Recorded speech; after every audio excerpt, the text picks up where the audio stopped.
Usa ka diyosa sa Visayas ug reyna sa kadagatan. Adunay isla sa Visayas nga nagmalinawon, sagana sila sa kahinguhaan ug malipayon ang ilahang katilingban. Apan sa usa ka trahedya, magbag-o ang kinabuhi sa usa ka mananagat. Nabatyagan sa mananagat ang pagkurog sa dagat. Sa dihang nibutho ang dragon nga halas, ang Bakunawa. Tungod sa iyang kahadlok, nakasinggit siya sa puso.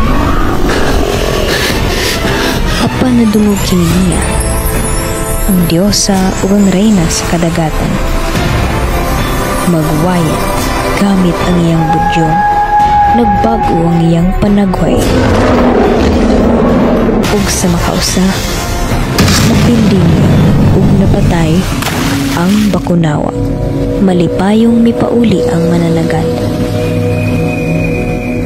Gisugat niya ang iyahang asawa sa usa ka gakos. Apan pamilyar